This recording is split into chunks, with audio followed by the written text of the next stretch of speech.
السلام علیکم ورحمۃ اللہ وبرکاتہ۔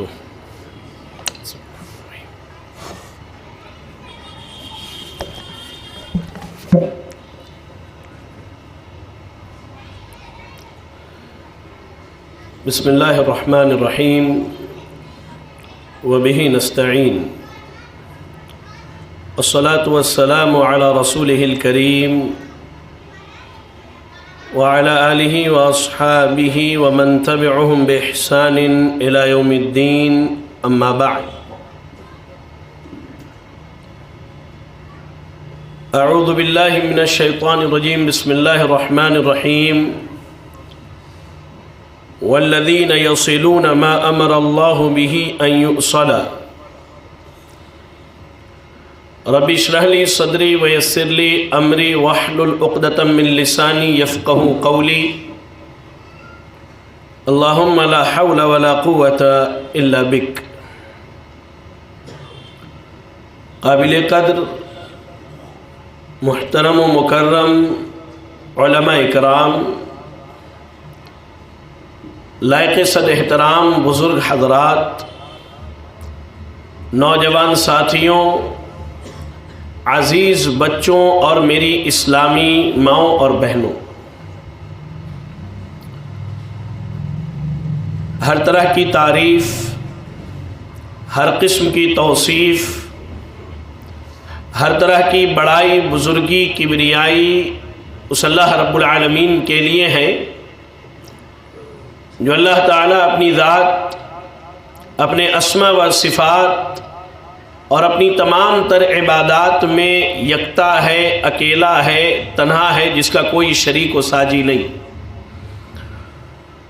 درود و سلام ہو اللہ رب العالمین کے بھیجے ہوئے تمام نبیوں اور رسولوں پر، بالخصوص ہم سب کے امام، امام اعظم، امام کائنات، امام الانبیاء، رحمت للعالمین جناب محمد الرسول اللہ صلی اللہ علیہ وسلم پر۔ اللہم صلی علی محمد وعلی آل محمد کما صلیت علی ابراہیم وعلی آل ابراہیم انکا حمید مجید۔ اللہم بارک علی محمد وعلی آل محمد کما بارکت علی ابراہیم وعلی آل ابراہیم انکا حمید مجید۔ حاضرین مجلس،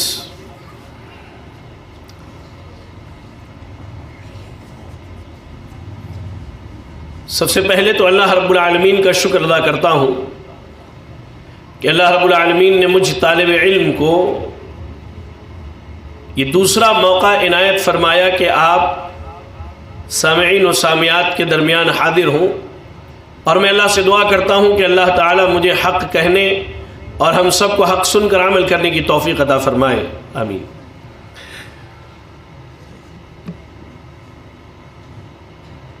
آج غالباً شعبان کی 15 تاریخ ہے، تو اس سے کوئی ہرگز یہ نہ سمجھے کہ شعبان کی 15 تاریخ کی مناسبت سے آج کی مجلس سجائی گئی ہے۔ یہ بات اپنے ذہن میں بٹھا لیا، پروگرام کی تاریخ طے کی گئی اور وہ اتفاقاً 15 شعبان کی تاریخ ہے، ورنہ 15 شعبان کو کہہ لیجئے سیلیبریٹ کرنے کے لیے یا اس رات کی عبادت کی طرف توجہ دلانے کے لیے آج کی مجلس ہرگز نہیں سجائی گئی ہے۔ پہلی بات، عنوان جو ہے رشتہ داری کے تعلق سے ہے۔ بنیادی طور پر ایک بات اپنے ذہن میں بٹھا لیں کہ ہم جس معاشرے میں زندگی گزارتے ہیں، اس معاشرے کی اکثریت دین اسلام کو صرف عبادات تک محدود سمجھتی ہے، یعنی اکثریت کی یہ سوچ ہے، یہ فکر ہے کہ نماز پڑھ لیا، روزہ رکھ لیا، زکوٰۃ کی ادائیگی کی، بیت اللہ کا حج کر لیا، اب یہی مسلمان ہے، یہی مومن ہے، یہی اس کا ایمان و اسلام ہے۔ اس فکر کی اصلاح کی ضرورت ہے۔ بنیادی طور پر ایک بات یاد رکھیں، دین اسلام کی بنیاد 4 چیزوں پر قائم ہے۔ یہ بات یہاں بیٹھا ہر آدمی یاد کر لے، اور ہماری خواتین بھی سن لیں کہ اسلام کی بنیاد 4 چیزوں پر قائم ہے۔ اسلام عقائد کا نام ہے، اسلام عبادات کا نام ہے، اسلام معاملات کا نام ہے اور اسلام اخلاقیات کا نام ہے۔ جب یہ چاروں چیزیں ایک آدمی کے یہاں جمع ہو، یعنی وہ آدمی جس کا عقیدہ درست ہو، وہ اللہ کی عبادت کرتا ہو، نبی کی سنت پر عمل کرنے والا ہو، شرک سے بچتا ہو، بدعات سے دور رہتا ہو، ایسے ہی وہ آدمی عبادات کا پابند ہو اور عبادات میں بدعات سے اپنے آپ کو بچا کے رکھتا ہو، وہ آدمی معاملات میں اسلامی تعلیمات پر کاربند ہو اور اس آدمی کے اخلاق اللہ کے نبی صلی اللہ علیہ وسلم کے اخلاق کی طرح ہو، تبھی یہ آدمی مومن ہے، یہ آدمی مسلم ہے۔ اسلام کا تعلق صرف عبادات سے نہیں ہے، بلکہ اسلام ایک مکمل ضابطۂ حیات ہے، ایک دستور ہے، ایک قانون ہے، جسے اللہ رب العالمین نے جناب محمد الرسول اللہ صلی اللہ علیہ وسلم پر 23 سال کی مدت میں نازل فرمایا ہے۔ اسلام کی جو 4 بنیاد ہیں، ان بنیادوں میں ایک بنیاد ہے اخلاقیات، اور رشتہ داری کا جہاں تک تعلق ہے تو یہ چیز اخلاقیات میں آتی ہے۔ یہاں ایک نقطہ اور سمجھاؤں آپ کو، ایک انسان کی زندگی میں جو حقوق اس کے اوپر عائد ہوتے ہیں، جو ذمہ داریاں عائد ہوتی ہیں، ان میں پہلی ذمہ داری یہ ہے کہ وہ ایک اللہ کی عبادت کرے، اس کی عبادت میں کسی کو شریک نہ کرے، اور یہ اللہ کا حق ہے ہمارے اوپر۔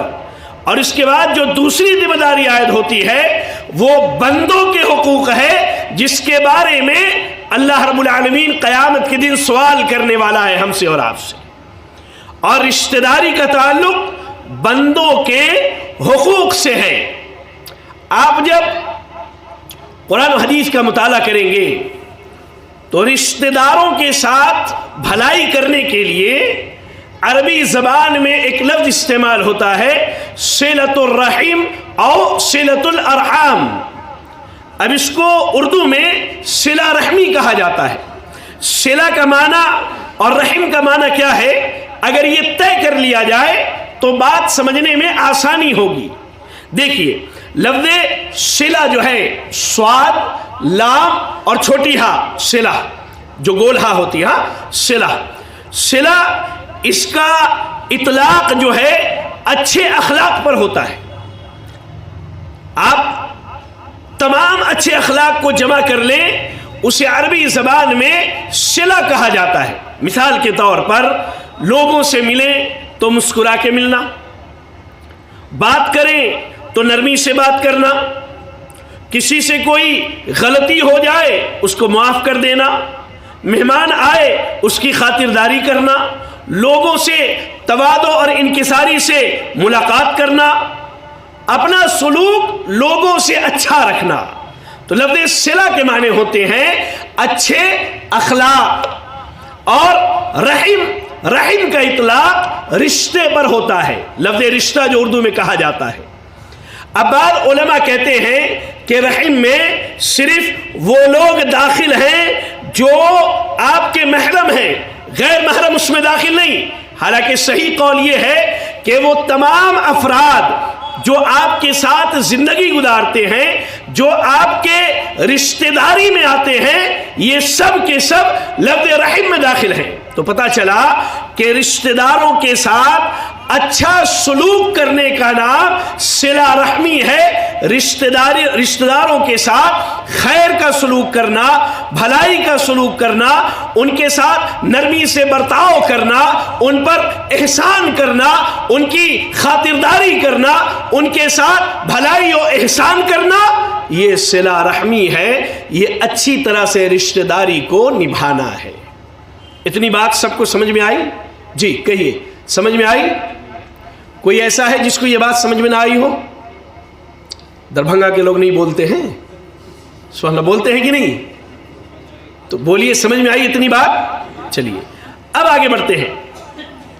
اللہ تعالیٰ نے ہمارے لیے دستور اور قانون کی حیثیت سے اپنی وحی کو نازل کیا۔ اب یہ وحی قرآن کی صورت میں ہے، اور یہ وحی اللہ کے رسول صلی اللہ علیہ وسلم کی سنتیں اور آپ کی احادیث کی صورت میں ہے۔ اب جب آپ قرآن مجید کی تلاوت کریں گے تو آپ دیکھیں اللہ نے بے شمار مقامات پر رشتہ داریوں کو جوڑنے کا حکم دیا ہے.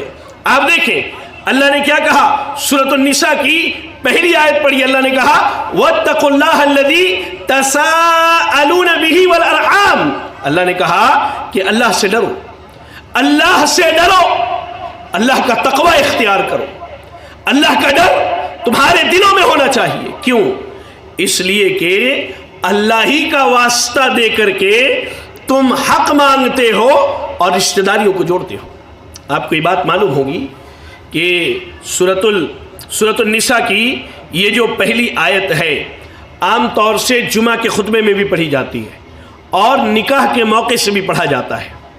میں عرض کروں کہ شیخ ہم نے ایک معمول بنایا ہے کہ جہاں بھی نکاح کی مجلس ہوتی ہے کم از کم اگر لمبی چوڑی تقریر تو نہیں لیکن یہ جو 3 آیتیں خطبہ مسنونہ میں پڑھی جاتی ہیں ان کا ترجمہ اور مختصر ان کی تفسیر بتا دی جائے تاکہ عوام کو پتہ تو چلے کہ آخر نکاح کی مجلس میں پڑھی کیا جاتی ہے اور کیوں پڑھی جاتی ہے. کیا صرف لوگ سن لیں؟ نہیں, اس لیے کہ لوگ سن لیں, سمجھ لیں اور اس پر عمل کریں. تو جب شادی بیاہ کا معمول ہوتا ہے اور اس ماحول میں یہ آیت پڑھ کے یہی بتلائی جاتی ہے کہ آج یہ جو رشتہ داری آپ کی جڑ گئی اس رشتہ داری کے معاملے میں اللہ سے ڈریے.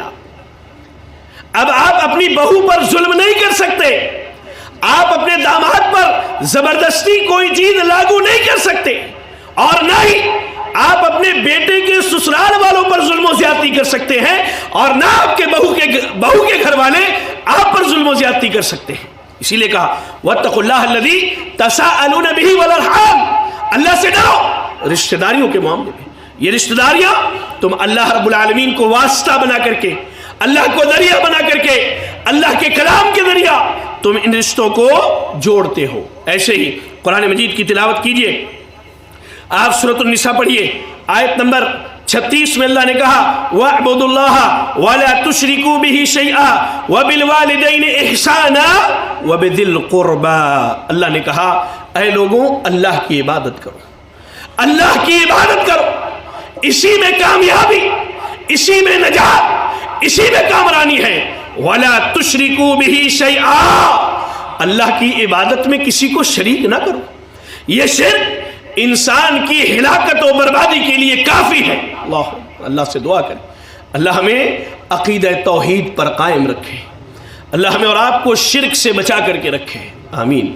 کہا اس کے بعد وَبِالْوَالِدَيْنِ إِحْسَانًا, جب تم نے اللہ کی عبادت کر لی, شرک سے اپنے آپ کو بچایا, اب بندوں کے حق کی ادائیگی کی بات ہو رہی. اللہ کا حق ادا کیا, توحید پر قائم رہے, بندوں کا حق ادا کیجئے. کیسے؟ وَبِالْوَالِدَيْنِ إِحْسَانًا, ماں باپ کے ساتھ احسان و بھلائی کیجئے. وَبِذِي الْقُرْبَىٰ, اور آپ کے جو رشتہ دار ہیں جن سے اللہ نے آپ کی رشتہ داریوں کو جوڑا ہے ان رشتہ داروں کے ساتھ خیر کا, بھلائی کا, اچھائی کا, احسان کا سلوک و معاملہ کیجئے.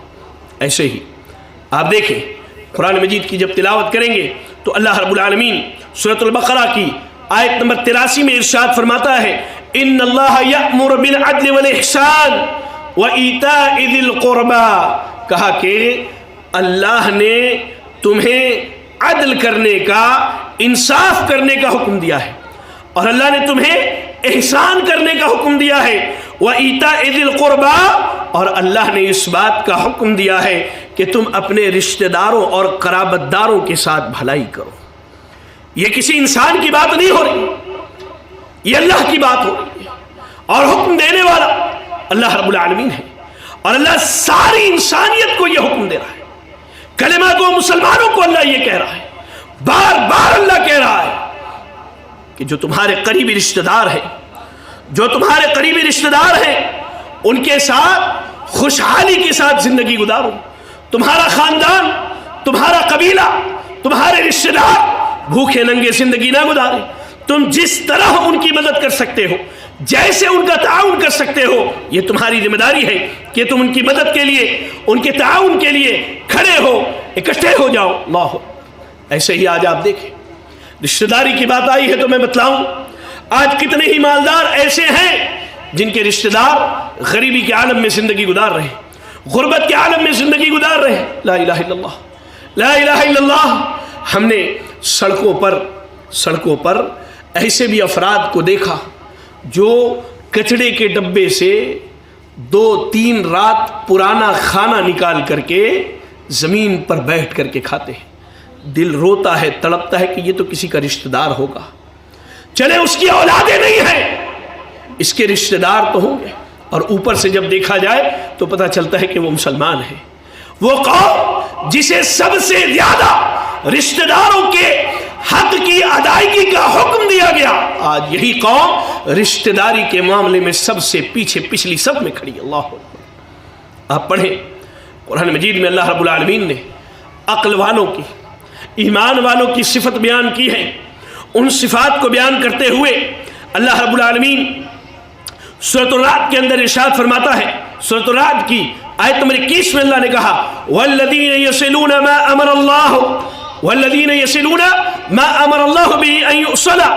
اصل میں عقل والے، ایمان والے تو وہ ہیں جو رشتہ داریوں کو جوڑتے ہیں جن کے جوڑنے کا اللہ نے حکم دیا ہے۔ یہ عقل والوں کی بات کی، عقل والا وہ ہے جو رشتہ داریوں کو جوڑتا ہے۔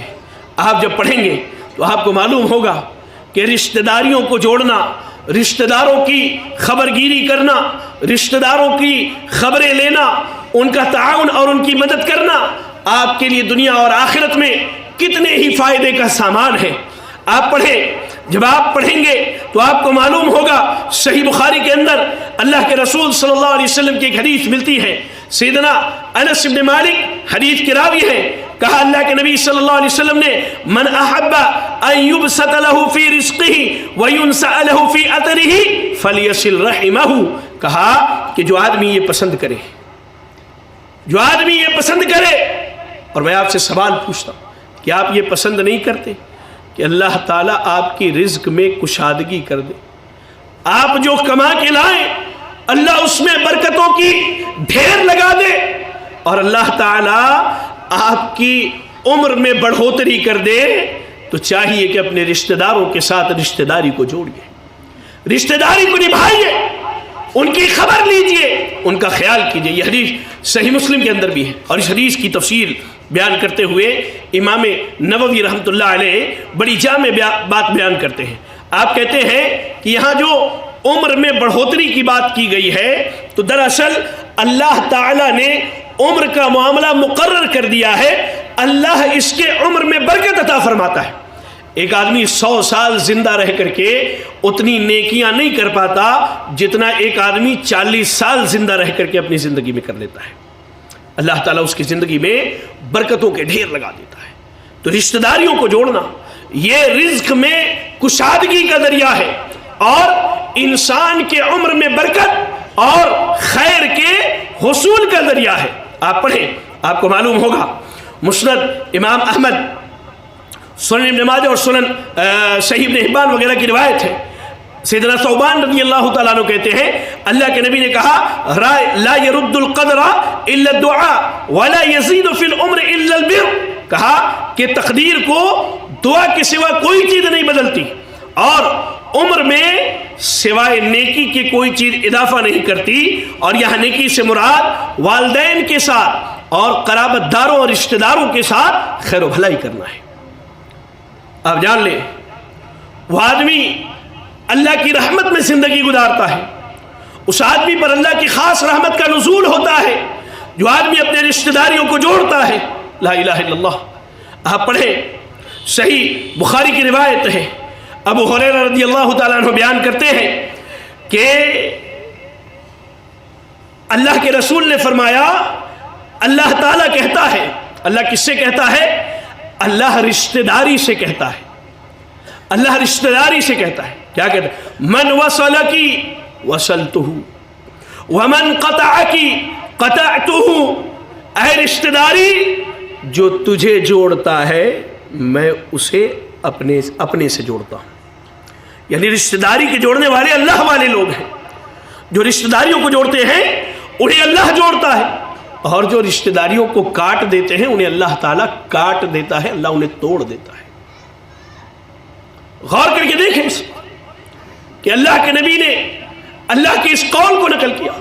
اللہ کہتا ہے کہ جو رشتہ داریوں کو کاٹ دے، توڑ دے، اللہ تعالیٰ اسے توڑ دیتا ہے. اور صحیح بخاری کی روایت جسے سیدہ عائشہ رضی اللہ تعالیٰ عنہ بیان کرتی ہیں، ذرا غور کریں اس حدیث میں رشتہ داری کی کتنی اہمیت آئی ہے.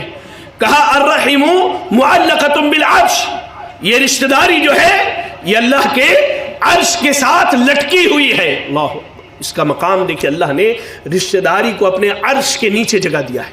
اللہ نے رشتہ داری کو اپنے عرش کے نیچے جگہ دیا ہے، یہ مقام ہے رشتہ داری کا. اور کہا کہ یہ رشتہ داری کہتا ہے وصلنی من وصلنی وصلہ اللہ ومن قطعنی قطعہ اللہ، جو آدمی رشتہ داریوں کو جوڑتا ہے اللہ اسے جوڑ دے، اور اللہ جو مجھے توڑتا ہے اللہ تو اسے توڑ دے، اللہ تو اسے توڑ دے. ذرا غور کریں، ذرا غور کریں. خصوصی طور پر میں اپنی بہنوں کو توجہ دلانا چاہوں گا. عمومی طور پر جو رشتہ داریاں، خاص کر کے گھر کا جو ماحول ہے، بہن یا تو بیٹی ہے یا ماں ہے، بہو ہے یا ساس ہے، یہ چار صورتیں اور اس کے علاوہ اور بھی صورتیں ہیں. آپ دیکھیں چھوٹے چھوٹے معاملات میں، چھوٹی چھوٹی باتوں میں میری بہنیں اتنا زیادہ آپے سے باہر ہو جاتی ہیں کہ شوہر کو مجبور کر دیتی ہیں کہ وہ ماں باپ سے اپنا تعلق توڑ لے. ارے اللہ کے بندیوں، تمہارے ساس سسر تمہارے شوہر کے جنت ہے، جنت کے دروازے ہیں. تمہاری ایک ضد کی وجہ سے وہ اپنی جنت سے دور ہو جاتا ہے. اللہ کے بندیوں غور کرو. اور ہم نے دیکھا ہے جس نے بھی ماں باپ سے رشتہ توڑا ہے اللہ نے کبھی اسے خوشحالی کی زندگی عطا نہیں کی ہے. جاؤ دنیا کی تاریخ اٹھا کر کے دیکھ لو، حدیث رسول اس کی ضامن ہے. تم رشتہ داریوں کو توڑو گے، توڑواؤ گے، اللہ تعالیٰ تمہیں توڑ کر کے رکھ دے گا. اللہ نہ تمہارے رزق میں برکت دے گا، اللہ نہ تمہارے مال میں برکت دے گا، اللہ نہ تمہیں اولاد میں برکت دے گا، اور نہ ہی اللہ تعالیٰ تمہاری زندگی میں نیک اعمال کی تمہیں کثرت سے توفیق دے گا. یاد رکھو، چھوٹی چھوٹی باتوں پر رشتہ داریوں کو نہ توڑو، آپس کے تعلقات نہ توڑو. یہ رشتہ داریاں اللہ کی نعمت ہے، یہ رشتہ داریاں اللہ کی نعمت ہے. میں آپ کو ایک مثال دیتا ہوں. آج اللہ نے آپ کو ایمان والے رشتے دیے ہیں تو آپ کو یہ چیز برداشت نہیں ہوتی ہے. شاید شیخ بھی اس چیز سے واقف ہوں، جو لوگ آج نئے طور پر اسلام میں داخل ہو رہے ہیں وہ بیچارے تڑپتے ہیں کہ کوئی ایمان والا ہمارا رشتہ دار ہوتا، کسی ایمان والے سے ہماری مضبوط رشتہ داری ہوتی. اور اللہ نے تمہیں تو یہ نعمتیں پیدائش کے ساتھ دی ہیں، ان نعمتوں پر اللہ کا شکر کر کے رشتوں کو جوڑنا تھا، ہم نے رشتہ داریوں کو توڑنا شروع کر دیا. آپ دیکھیں، یہ آپ کی ذمہ داری ہے کہ آپ اپنے بچوں کو اپنے سارے رشتہ داروں سے متعارف کروائیں. پڑھیں نا، حدیث رسول پڑھیے، مسند امام احمد اور جامع ترمذی کی روایت ہے. حدیث کی سند کو محدثین کی ایک جماعت نے صحیح کہا ہے. آپ دیکھیں، اللہ کے رسول نے کہا تعلموا من انسابکم ما تصلون به ارحامکم، کہا کہ تم اپنے بچوں کو اپنا نسب بتاؤ تاکہ صلہ رحمی کر سکیں. یاد رکھو، فإن صلة الرحم محبة في الأهل ومثلات في المال ومنسعات في الأثر. کہا کہ صلہ رحمی کرنا، رشتہ داری جوڑنا گھر میں محبت پیدا کرتا ہے، مال میں اضافہ کرتا ہے اور موت میں تاخیر کرتا ہے، یعنی عمر میں برکت کا سبب بنتا ہے. اب دیکھیے، یہاں یہ حکم دیا گیا کہ اپنے بچوں کو، اپنے گھر کے افراد کو ان رشتہ داروں سے متعارف کرواؤ، پہچان کرواؤ جن سے رشتہ داری جوڑنی ہے. ہم کس سے متعارف کرواتے ہیں؟ دیکھو بیٹا، وہ فلاں چچا جو ہیں انہوں نے ہماری یہ بات نہیں مانی تھی، ہاں تو ہم نے ان سے کھانا پینا اپنا بند کر دیا ہے، اب تم کو یہ وصیت ہے جب تک زندہ رہنا اسی پر قائم رہنا. جب تک زندہ رہنا اسی پر قائم رہنا. ایمانداری سے بولیے میں جھوٹ بول رہا ہوں. بولے بھائی میں جھوٹ بول رہا ہوں. پیچھے والے بولے میں جھوٹ بول رہا ہوں. سماج میں یہی ہوتا ہے. ایک چھوٹی سی بات کے لیے آپس کی لڑائی ہو گئی, بیٹھ کے صلح صفائی کر سکتے تھے, اللہ اکبر, لیکن کیا کرتے ہیں, کیا کرتے ہیں, زندگی بھر کے لیے رشتہ توڑ دیتے ہیں, ایک دوسرے کے لیے دروازے بند کر دیتے ہیں. کون سا منہ لے کے اللہ کیا جائیں گے. آپ کو ایک واقعہ سناتا ہوں. اللہ کے نبی صلی اللہ علیہ وسلم ہجرت کر کے مدینہ چلے آئے. مدینہ آئے اور آپ کی بد دعا کی وجہ سے اہل مکہ پر اللہ نے بارش کو روک دیا. قحط سالی آ گئی, بارش بند ہو گئی. اب مکے کے افراد مشورہ کرتے ہیں جائے گا کون, جائے گا کون. ابو سفیان جو بھی ایمان نہیں لائے ہیں, اللہ کے نبی کے رشتہ دار ہیں, آتے ہیں, آ کر کے اللہ کے نبی سے کہتے ہیں اے محمد صلی اللہ علیہ وسلم, میں آپ کو واسطہ دیتا ہوں. کس کا؟ اللہ رب العالمین کا. آپ کو آپ کے رب کا واسطہ اور آپ کو رشتہ داری کا واسطہ. آج ہم رشتہ داریوں کو توڑتے ہیں. یہ مکہ کے مشرکین جنہوں نے پوری زندگی تکلیف دی, یہ آ کے کہتے ہیں کہ ہم آپ کو رشتہ داری کا واسطہ دیتے ہیں, آپ اللہ سے دعا کیجئے کہ بارش ہو جائے. آج اللہ نے رشتہ داریاں دی, ہم رشتہ داریوں کو توڑ رہے ہیں. لا الہ الا اللہ. کیا آپ کو نہیں معلوم رشتہ داری کا جوڑنا یہ ایمان کی علامت ہے, یہ ایمان کی علامت ہے. پڑھیے نا, پڑھیے, صحیح بخاری کی روایت ہے. اللہ کے نبی صلی اللہ علیہ وسلم نے کہا من کان یؤمن باللہ والیوم الآخر فلیصل رحمہ. تم میں سے جو آدمی اللہ پر اور آخرت کے دن پر ایمان رکھتا ہے اسے چاہیے کہ وہ رشتہ داریوں کو جوڑے. اب یہ بتائیے, اللہ اور آخرت کے دن پر ایمان رکھنے والے کو رشتہ داری جوڑنے کا حکم دیا گیا ہے, تو اس کا مفہوم مخالف کیا نکلتا ہے کہ جو آدمی رشتہ داریوں کو توڑ رہا ہے, یا جس نے توڑا ہے, یا جو اس مجلس میں توڑ کر کے بیٹھا ہے, اللہ کی قسم اس حدیث کی روح سے پتہ یہ چلتا ہے کہ اس کا مکمل ایمان نہ اللہ پر ہے نہ آخرت کے دن پر ہے.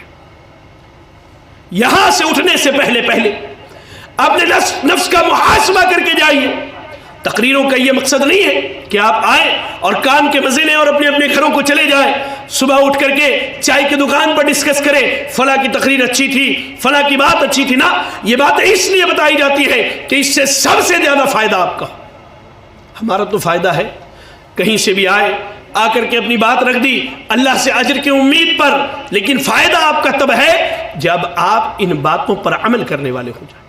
کہا کہ جو اللہ پر اور آخرت کے دن پر ایمان رکھتا ہے, اللہ رب العالمین نے کہا, اللہ کے نبی نے کہا کہ یہ آدمی مومن ہے. ایسے ہی یاد رکھیں, اگر آپ جنت کے طلبگار ہیں, آپ جنت چاہتے ہیں, تو رشتہ داریوں کو جوڑیے, رشتہ داریوں کو جوڑیے. ابو ایوب انصاری رضی اللہ تعالیٰ عنہ حدیث کے راوی ہیں, صحیح بخاری کی روایت ہے. کہا ایک شخص اللہ کے نبی کے پاس آیا اور آنے کے بعد کہتا ہے اے اللہ کے نبی مجھے ایسا عمل بتلائیے اگر میں کر لوں تو جنت میں داخل ہو جاؤں. اللہ کے رسول صلی اللہ علیہ وسلم نے کہا تعبد اللہ ولا تشرک بہ شیئا, اللہ کی عبادت کرو شرک نہ کرو. وتقیم الصلاۃ, نماز قائم کرو. وتؤتی الزکاۃ, زکوٰۃ ادا کرو. وتصل الرحم, رشتہ داریوں کو جوڑو. آج ہماری نمازیں ہو رہی ہیں, عقیدہ توحید پر ہیں, نمازیں ہو رہی ہیں, زکوٰۃ کی ادائیگی بھی ہو رہی ہے, حج پر حج, عمرے پر عمرہ بھی کر رہے ہیں, اور معلوم کیجئے تو پتہ چلا کہ سگے بھائی سے, سگی بہن سے, ایک عرصے سے صاحب نے بات نہیں کی ہے. اللہ اکبر. ماں باپ پر ظلم و زیادتی کر کے بیٹھے ہیں. اللہ, کسی ایک چھوٹی سی وجہ سے ماں باپ سے اپنا رشتہ توڑ کر کے بیٹھے. اللہ کا خوف کیجئے, اللہ کا خوف کیجئے. اللہ تعالیٰ ان رشتہ داریوں کے بارے میں سوال کرنے والا ہے. اور کیا ہوتا ہے, جرم کیا ہوتا ہے, کوئی سماجی بات ہوتی ہے, شرعی باتوں پر تو ہماری لڑائیاں نہیں ہوتی بھائی, میں سیدھی سیدھی بات کرنے کا عادی ہوں. شرعی باتوں پر لڑائیاں نہیں ہوتی, سماجی باتوں پر لڑتے ہیں. میری بہنیں بھی سنیں, میری مائیں بھی سنیں, چھوٹی چھوٹی باتوں پر لڑنے والوں اور رشتہ داریوں کو توڑنے والوں, آؤ میں بتاؤں ابو بکر صدیق کی بیٹی پر کتنا بڑا الزام اور تہمت لگایا گیا تھا، تب بھی ابو بکر نے رشتہ داریوں کو نہیں توڑا۔ قرآن پڑھیں، اللہ رب العالمین قرآن مجید سورۃ النور کی آیت نمبر 22 میں ارشاد فرماتا ہے وَلَا يَأْتَلِ أُولُو الْفَضْلِ مِنْكُمْ وَالسَّعَةِ أَن يُؤْتُوا أُولِي الْقُرْبَى وَالْمَسَاكِينَ وَالْمُهَاجِرِينَ فِي سَبِيلِ اللَّهِ وَلْيَعْفُوا وَلْيَصْفَحُوا أَلَا تُحِبُّونَ أَن يَغْفِرَ اللَّهُ لَكُمْ وَاللَّهُ غَفُورٌ رَحِيمٌ۔ اللہ نے مال دیا ہے نا، بھوکے ننگے تو زندگی نہیں گزار رہے، اللہ نے مال دیا، تھوڑا کم جتنا دیا۔ سنیے، اللہ کہہ رہا ہے اور جو تم میں بزرگی والے یعنی اچھے لوگ ہیں اور کشادگی والے جنہیں اللہ نے مال دیا ہے، انہیں چاہیے کہ اپنے قرابت داروں، مسکینوں اور اللہ کی راہ میں ہجرت کرنے والوں کو مال نہ دینے کی قسم نہ کھائیں، بلکہ مسکینوں کو، رشتہ داروں کو اور مہاجرین میں جو غریب محتاج ہیں انہیں اپنا مال دیں۔ کہا تم یہ نہیں چاہتے کہ اللہ تمہارے گناہوں کو معاف کر دے؟ واقعہ سنیے، آج ہماری لڑائیاں دنیاوی معاملات پر ہوتی ہیں۔ یہاں ابو بکر صدیق کی بیٹی ہے، امام الانبیاء، امام کائنات کی بیوی ہے۔ میری بہنوں سنو، سنو ذرا غور سے سنو، آج یہ رشتہ داریاں جو ٹوٹی ہیں، جو رشتہ داریاں چھوٹی ہیں، ذرا غور سے سنو۔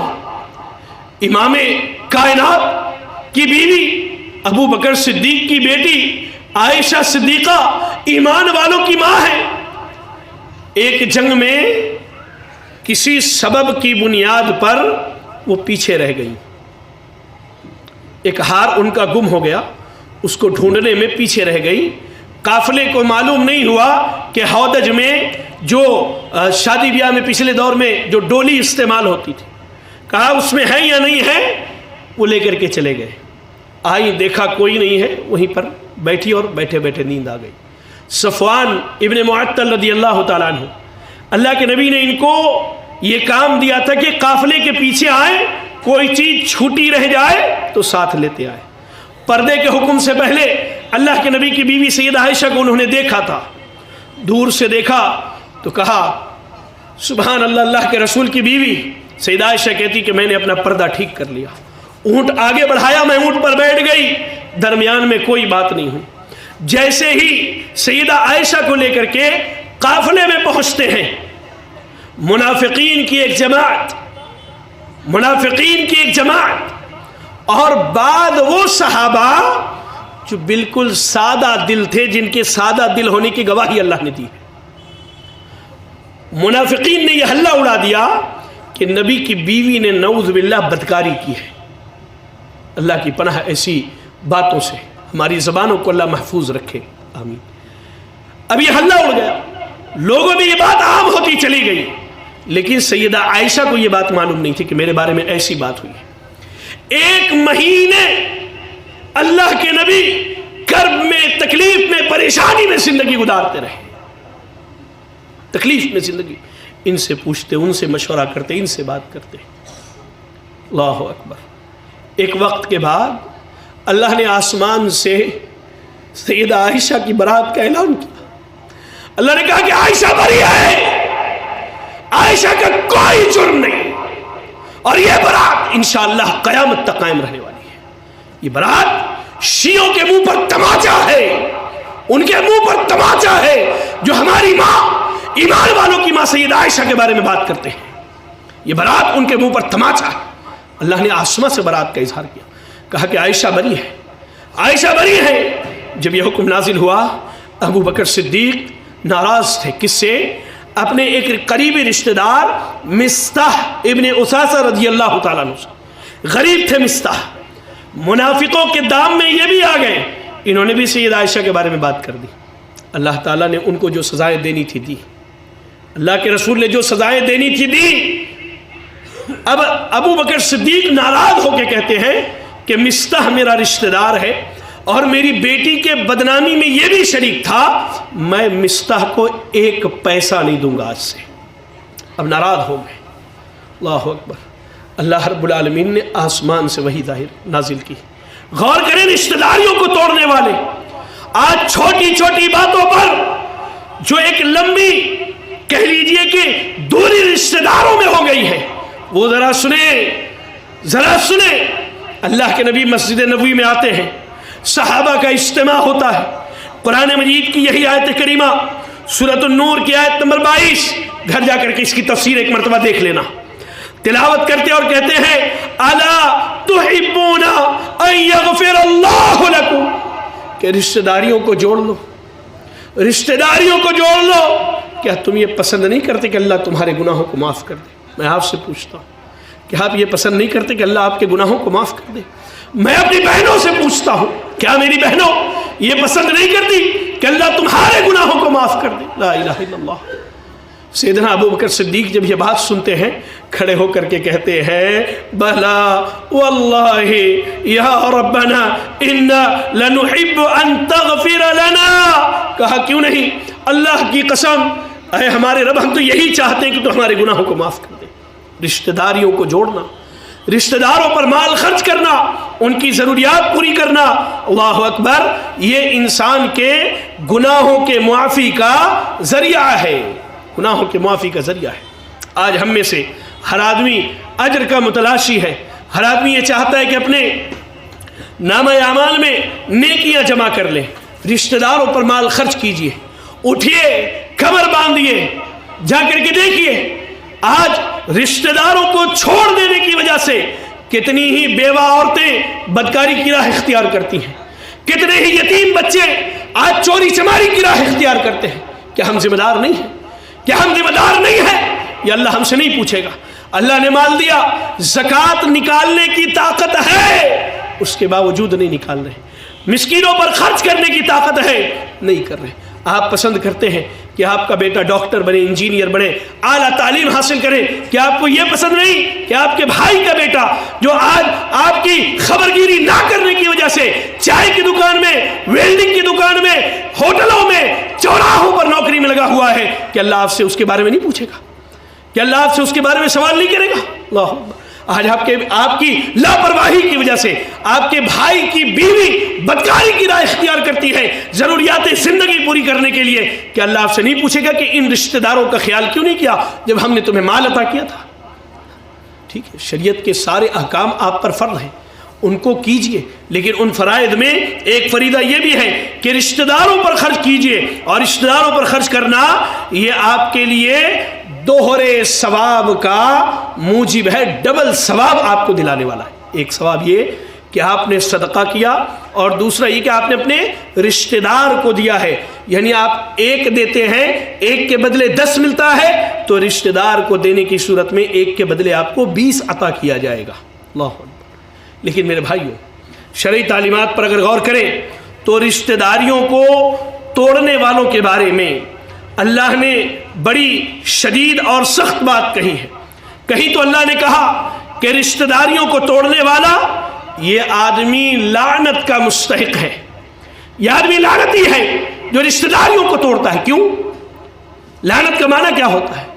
الاطراد من رحمت اللہ، کہ بندہ اللہ کی رحمت سے نکال دیا جائے، نکال دیا جائے۔ اللہ اکبر۔ ایسے ہی شریعت یہ بتلاتی ہے کہ رشتہ داری کو توڑنے والا یہ جنت میں نہیں جائے گا۔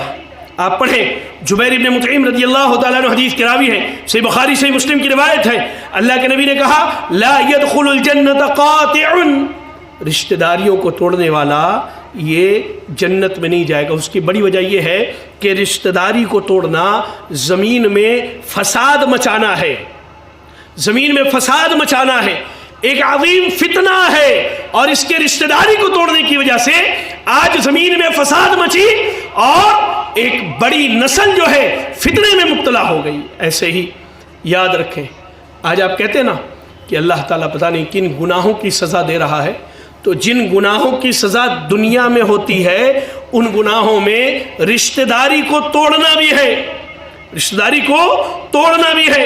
مسند امام احمد کی روایت ہے، علامہ البانی رحمہ اللہ نے الصحیحہ میں اور ایسی ترغیب و ترہیب کی تخریج میں اس کو صحیح قرار دیا ہے۔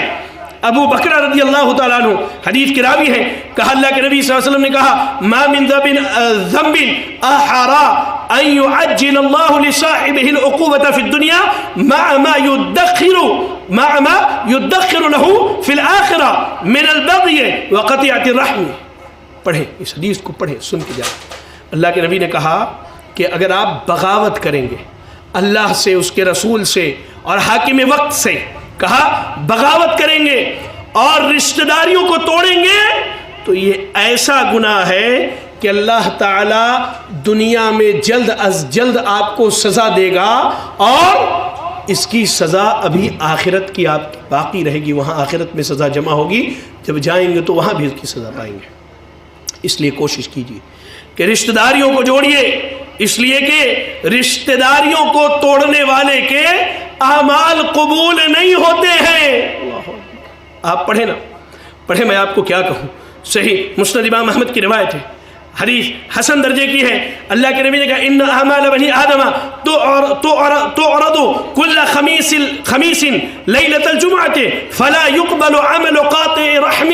کہا کہ بندے کے اعمال جمعہ کی رات اللہ کے ہاں پیش ہوتے ہیں. جمعہ کی رات اللہ کے ہاں پیش ہوتے ہیں. اللہ تعالیٰ سارے بندوں کے اعمال کو قبول کر لیتا ہے سوائے اس کے جو رشتہ داریوں کو توڑتا ہے. سوچئے ذرا، آج ہم کرسیوں پر یہاں اگر رشتہ داریوں کو توڑ کر کے بیٹھے ہیں، 20 سال سے رشتہ داری توڑی ہے تو 20 سال کے اعمال اللہ کے ہاں پہنچائے جاتے ہیں، دوبارہ ہمارے منہ پر مار دیا جاتا ہے، دوبارہ ہمارے منہ پر مار دیا جاتا ہے. اللہ اکبر. اللہ کے واسطے رشتہ داریوں کو جوڑیے، رشتہ داریوں کے معاملے میں اللہ سے ڈریے، اللہ کا خوف کیجیے. اور ایسے ہی رشتہ داریوں کے بارے میں ایک بات آئی ہے تو میں آپ کو بتا دوں، رشتہ داری نبھانا کیا ہے. تو اس کے بارے میں جو صحیح حدیثیں ملتی ہیں اس کا مفہوم یہ ہے کہ کوئی آپ سے بار بار رشتہ داری توڑے، آپ اس سے رشتہ داری کو جوڑیے. وہ آپ سے ملنا نہیں چاہتا، کوئی نا اتفاقی ہے، مل کر کے معافی تلافی کر لیجیے. آپ بار بار پہل کیجئے رشتہ داری کو جوڑنے کے تعلق سے، بار بار آپ کوشش کیجئے، نہیں کچھ تو کم از کم اس سے سلام کر لیجئے، اس سے مسکرا کر کے مل لیجئے. وہ توڑتا ہے آپ جوڑیے. ہاں، ایک مقام پر رشتہ داری توڑنا جائز ہے. کب؟ آپ اسے کسی دینی مسئلے پر خیر کی نصیحت کرتے ہیں، خیر کی نصیحت کرتے ہیں، اب وہ بار بار اسی حرام چیز کے پیچھے پڑا ہے اور آپ اس کے ساتھ بار بار خیر و بھلائی بھی کر رہے ہیں، تو آپ وہاں خیر و بھلائی کے سلسلے کو روک دیجئے تاکہ اسے معلوم ہو کہ آپ نے یہ رشتہ داری جو یہاں توڑی ہے صرف اور صرف اس لیے کہ وہ اللہ کے حرام کردہ چیزوں میں واقع ہوتا ہے. علماء نے اس کو اصل میں رشتہ داری جوڑنا کہا ہے، رشتہ داری توڑنا نہیں، کہ آپ اسے حرام سے بچانے کے لیے اس سے دور ہو رہے ہیں. اب مثال کے طور پہ آج شب برات ہے، شب برات کی رات لوگ کہتے ہیں ہے تو نہیں یہ نام، شریعت میں کہیں بھی یہ نام وارد نہیں ہے. اب بہت سارے بھائی جو ہیں راتوں کو جاگتے ہیں، پوری رات قرآن کی تلاوت کرتے ہیں، صبح میں اس کا روزہ بھی رکھتے ہیں، حلوے وغیرہ بھی بناتے ہیں اور فاتحہ دلاتے ہیں. اب آپ ایک رشتہ دار کو مسلسل سمجھا رہے ہیں، تلقین کر رہے کہ یہ چیز شرعی دلائل سے ثابت نہیں ہے. اب ایک لمبی مدت تک تبلیغ کرنے کے بعد وہ نہیں سمجھتا ہے تو آپ اس کے لیے اپنے گھر کا دروازہ بند کر سکتے ہیں یہ کہہ کر کے کہ تمہارا یہ عمل بدعت ہے، اس بدعت سے پرہیز کرو، اس سے پرہیز کرو. یہ رشتہ داری توڑنا نہیں، یہ رشتہ داری جوڑنا ہے، یہ رشتہ داری جوڑنا. اللہ سے دعا ہے کہ اللہ رب العالمین کہی گئی باتوں پر سب سے پہلے کہنے والے کو اور اس کے بعد آپ تمام سامعین اور سامعات کو عمل کرنے کی توفیق عطا فرمائے. الہ العالمین ہم میں جو پریشان حال ہے اللہ تو ان کی پریشانیوں کو دور فرما دے. اللہ جو بیمار ہیں انہیں شفاء کاملہ عاجلہ عطا فرما دے. اللہ جو مقروض ہیں انہیں قرض کی ادائیگی کی توفیق عطا فرما دے. میں اللہ رب العالمین کے شکر کے بعد آپ تمام علماء کرام اور آپ تمام نوجوانوں اور سامعین اور سامعات کا شکر ادا کرتا ہوں کہ آپ نے مجھ طالب علم کو موقع دیا. اللہ رب العالمین میری اور آپ سب کا یہاں اکٹھا، میرا اور آپ سب کا یہاں اکٹھا ہونا قبول فرما لے. اللہ ہم سب کو جنت الفردوس میں ایسے ہی نبی صلی اللہ علیہ وسلم کے ساتھ اکٹھا فرمائے. آمین وآخر دعوانا الحمدللہ رب العالمین. جزاکم اللہ خیرا. السلام علیکم ورحمۃ اللہ وبرکاتہ.